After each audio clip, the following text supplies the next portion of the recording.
درود با شما بینندگان گرامی. نشر نوین برنامه فوتبال آسیا منظورتون می‌گردد. دسته منتخب جوان 19 ساله مملکت مشق‌های دومی آمادگی را با بازی‌های نهایی چمپیونات آسیای سال 2021 که در ازبکستان می‌گذرد شروع کرد. این در حالی است که مبین ارگاشف همگی چند روز پیشتر جمع آمدی مشقی و تمرینی را با انجام رسانیده بود.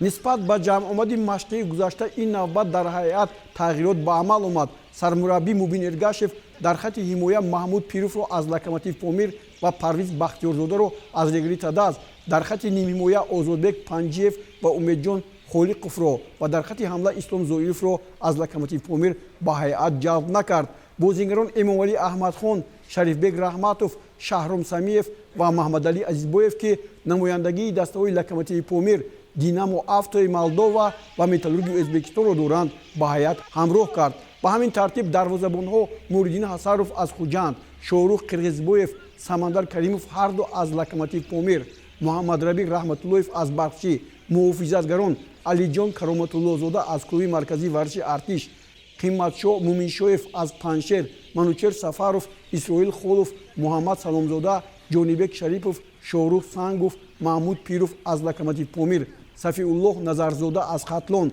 نیم محافظتگران عبدالمومن زبیروف از خوجند، امدونی کمالوف از استقلال، شیرزاد دادابویف، محمد بوریزاد، حکمتالله اسماعیلوف همه از برقچی، امامعلی احمدخان، شهرت المرادوف، شریفبک رحمتوف از لوکوموتیو پامیر، در خط هجوم شهرام سمیف، دینامو افتو مولدووا، محمد علی عزیزبویف، متالورگ ازبکستان، رستم سویروف استقلال، سلام اشورامدوف استرافشان، عزیزبک حسنوف، پرویز حاجیف از لوکوموتیو پامیر، سنتالله اسماعیلوف از خطلان در مشق‌ها اشتراک دارند. یادرس می‌شویم که چمپیونات آسیا بین دسته‌های منتخب تا 19 ساله از 3 تا 20 مارس سال آینده در جمهوری ازبکستان دایر می‌گردند. دسته منتخب جوان تاجیکستان در گروه د یکجایی با همسالان خود از کشورهای مالزیا، یمن و قطر برای روخت گرفتن به دور بازی‌های من بعد مبارزه می‌برد. 4 دسته بهترین این مسابقه با چمپیونات جهانی سال 2021 بین جوانان تا 20 ساله که آن در دولت اندونزیا برگزار خواهد گشت روخت می‌گیرند. می‌گذاریم با بازی‌های لیگ چمپیون‌های آسیا که در دولت قطر به نقطه نهایی خود می‌رسند. بازی‌های گروهی به انجام رسیدند و الکی دسته‌های موفق راه خود را با بازی‌های من بعد روشن کردند. در گروه ای دسته بیجین چین از 6 واخوری در 5 تا غلبه به دست آورده یک بازی را مساوی انجام داد و صاحب جای اول گردید. در بازی دور آخر بیجین با دسته چانگرای یونایتد تایلند قوه سنجید. متوجه باشید. کلوب‌های فوتبال چین و همچنین تایلند در مدار بازی‌های لیگ چمپیون‌ها خیلی کم با هم وو خوردند.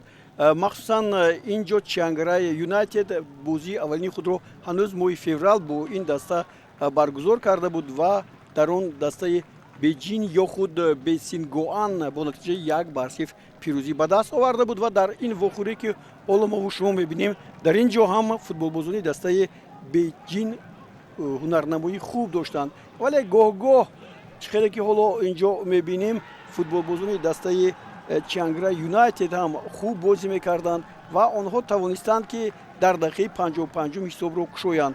پونوا بود که از پس خوبی بیل حساب را باز کرد. البته برای بیزینگوان یا خود دسته بیجین این حساب را برابر کردن دیر نپوید و آنها توانستند در دقیقه 76 حساب را توسط گل زده الان برابر کنند.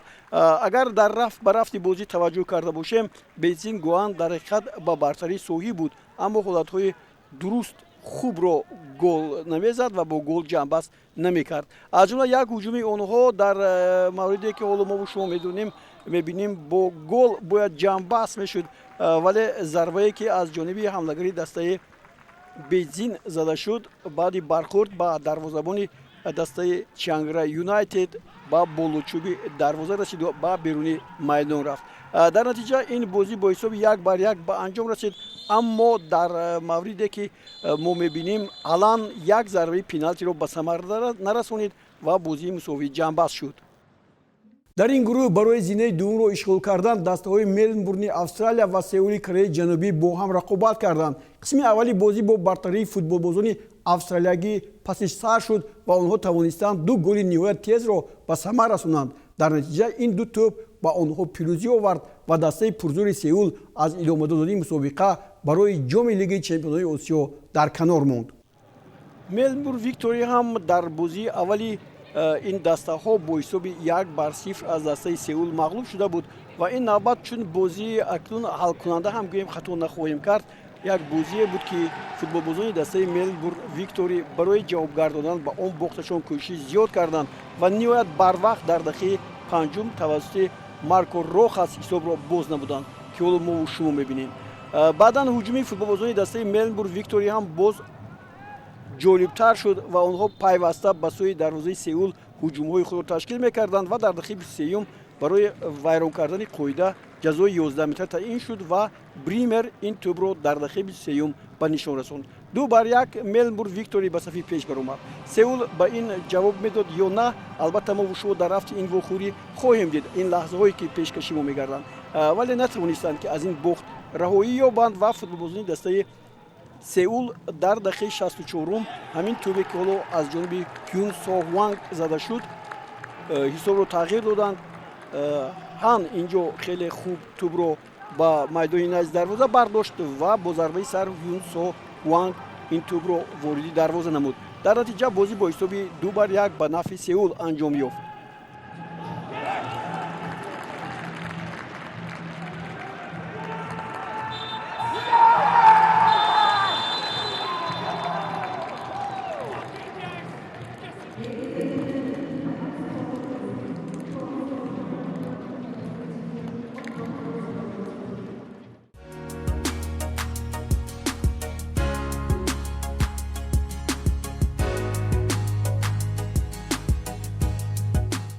дар гурӯҳи F дастаи Улсан Hyundai Корея ки пеш аз даври охирин ғолиби гурӯҳ гардида буд, дар бозии охирин бо дастаи Шанхай Шенхуа чин хувоз муд.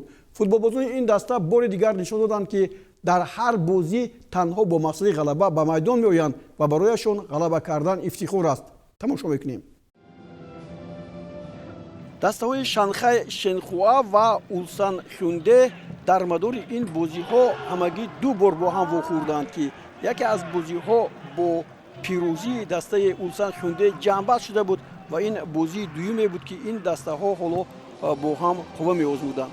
Улсан Hyundai бори дигар дар дақиқаи 3 ҳисобро боз кард дар ин вохӯрие ки дидори дуюми ин дастаҳо ба ҳисоб меравад ва Парк Ҷун Ин муваффақ шуд ки ҳисобро кушояд. Баъдан дар дақиқаи 24 футболбозони Улсан Hyundai бори дигар ба ҳуҷуми хеле хуб аз ҷониби рост рафтанд ва Санг Ҳён Ли тӯби дуюмро ба дарвозаи Шанхай Шенхуа равон кард. Шанхай Шенхуа ин дар мавсими имсолаи Лигаи Чемпионҳо он қадар хуб бозӣ накард. ҳарчанд дар қисми дуввум футболбозони ин даста кӯшиш зиёд карданд ки ҳисобро тағйир диҳанд ва ба онҳо ҳам муяссар шуд ки ҳисобро дигар кунанд. дар ҳамин ҳолате ки мо шумо ҳоло мебинем дақиқаи 60 аст, Ҷинҳао Би Ҷинҳао ҳисобро тағйир дод 1-2 ва ин охирин голе буд ки футболбозони дастаи Шанхай Шенхуа заданд. ҳарчанд ҳуҷуми ташлил кардаашон хеле диданӣ буд ва хеле ҳам хуб ҳам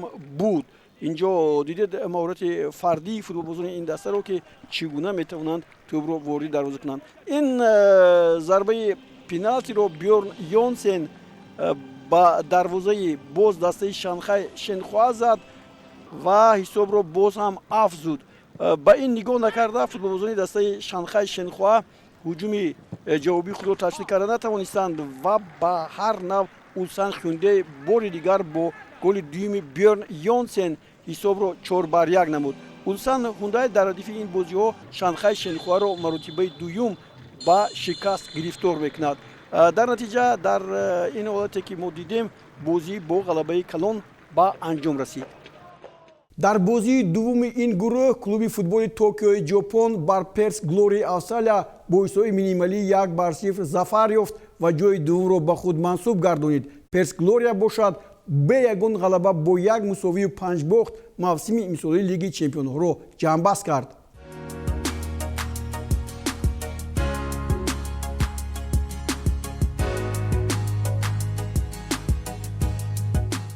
дар гурӯҳи Ҷ ки ҳамагӣ 3 даста ҳунарнамоӣ дошт, 9 баста ба бохти худ дар вохӯрии охир дастаи Висел Кобеи Ҷопон бо касби 6 имтиёз зинаи аввалро соҳиб шуд. Гуанчжоу Evergrande Чин ки дар зинаи дуввум буд аз ҷониби футболбозони Suwon Samsung Blue Wings Кореяи Ҷанубӣ ба мақоми сеюм фиристода шуд. Висел Kobe ва Suwon Samsung муборизаро барои ҷом идома медиҳанд.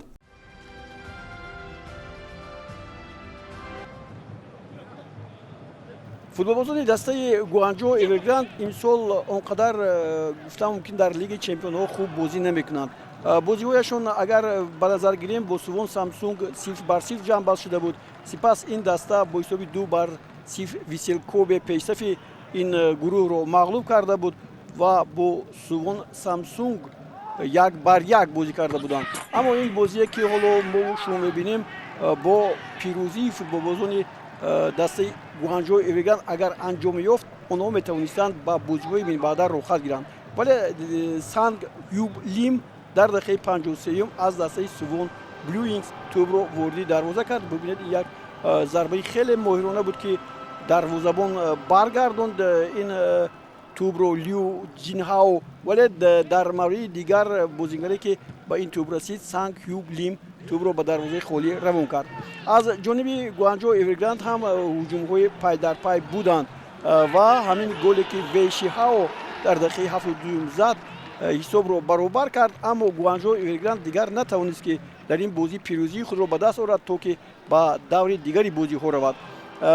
дар натиҷа Jong Yihao ҳам дар ин вохӯрӣ аз дастаи Гуанчжоу Evergrande дар дақиқаи 74 баъди 2 дақиқа ин гол аз майдон ронда шуд ки ин сифати бозии дастаи Гуанчжоу Evergrande-ро хеле паст кард ва бозӣ бо ҳисоби 1-1 анҷом ёфт ки он барои футболбозони дастаи Suwon хеле беҳтар буд.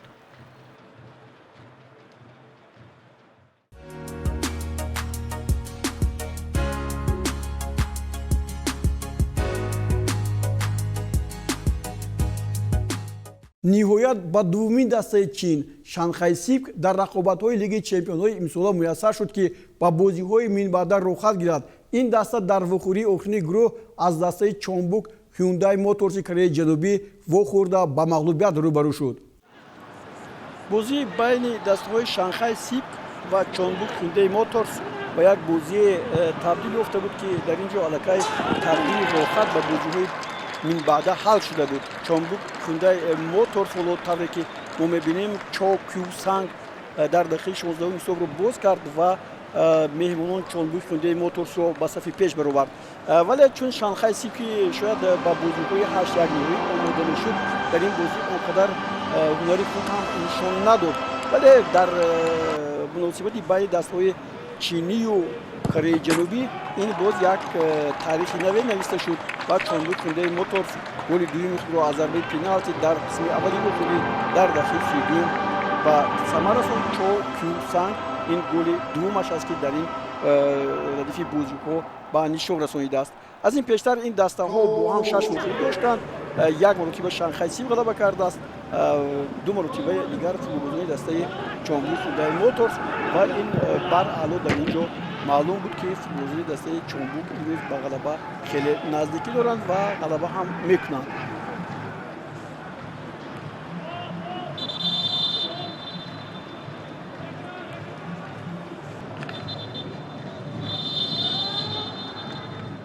бозии байни дастаҳои Сидней Австралия ва Йокоҳамаи Ҷопон дар гурӯҳи H бо натиҷаи мусовӣ 1-1 хотима ёфт. дар натиҷа ҷадвали ниҳоии ин гурӯҳ чунин шакл гирифт.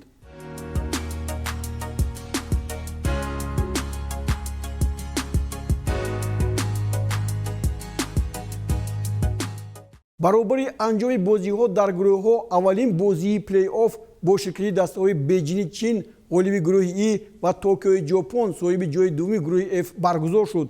дар он футболбозони чинӣ беҳтар буданд ва бо натиҷаи 1-0 ғалаба карда ба бозиҳои даври чорякниҳоӣ раҳсипор шуданд.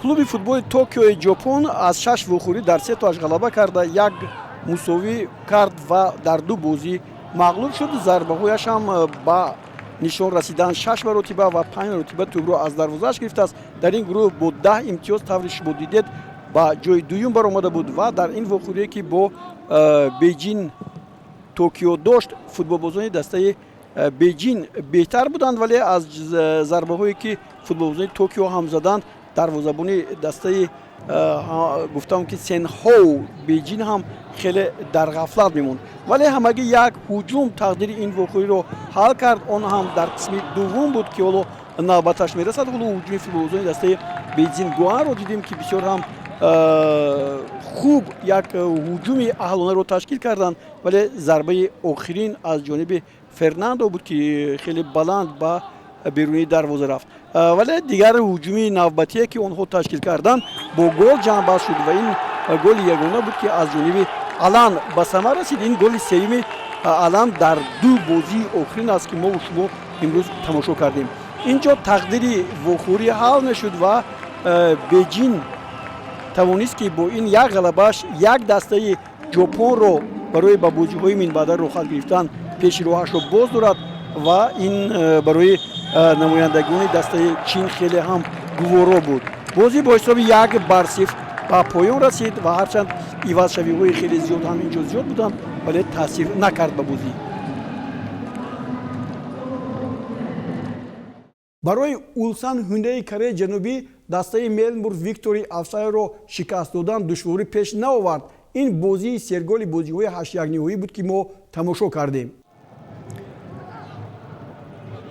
ба футболбозони дастаи Австралия алҳол муяссар намегардад ки дар лиги чемпионҳои Осиё маҳороти олӣ нишон диҳанд ва ба даврҳои минбаъда то ба финал расанд. дар ин вохӯрӣ ҳам ягона дастае ки ба ин мартаба рӯй ёфта буд ин Melbourne Victory буд ки дар муқобили Ulsan Hyundai бозӣ кард ва дар ин ҷо бартарии Ulsan Hyundai хеле олӣ буд, вале онҳо дар қисми аввал ҳисобро боз карда натавонистанд ва дар қисми дуввум танҳо ба футболбозони ин даста муяссар шуд ки дар дақиқаи 65 ҳисобро боз намоянд ки ҳоло мо шумо мебинем ин Бьорн Йонсен аст, як маҳорати хеле олӣ зоҳир кард. партофтам аз ҷониби Сон Ким бисёр дар вақташ саривақтӣ буд, яъне бибинед инҷо ҳарчанд зарба зада шуда буд, туп баргашт ва Бьорн Йонсен ҳисобро кушод. баъди 12 дақиқаи дигар футболбозони дастаи Ulsan Hyundai боз як имконияти дигар ёфтанд ки тӯбро ворди дарвоза кунанд.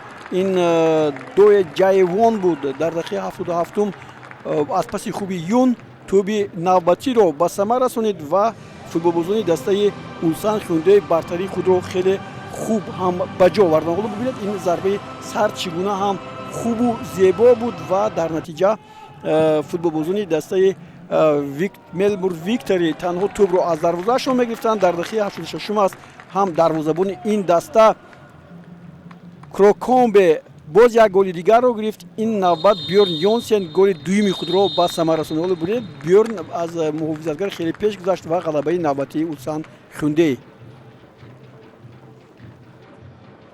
агар дар бозии байни дастаҳои Бейҷини Чин ва Токиои Ҷопон дар радифи бозиҳои 8-1 ниҳоӣ намояндагони Чин ба пирозӣ ноил шуда бошанд, пас дар вохӯрии Висел Кобе ва Шанхай Сипг дар як рақобати ниҳоят ҷолиб футболбозони Висел Кобе ситораҳои номдори Шанхай Сипгро ба шикаст гирифтор карда ба бозиҳои минбаъда рохат гирифтанд.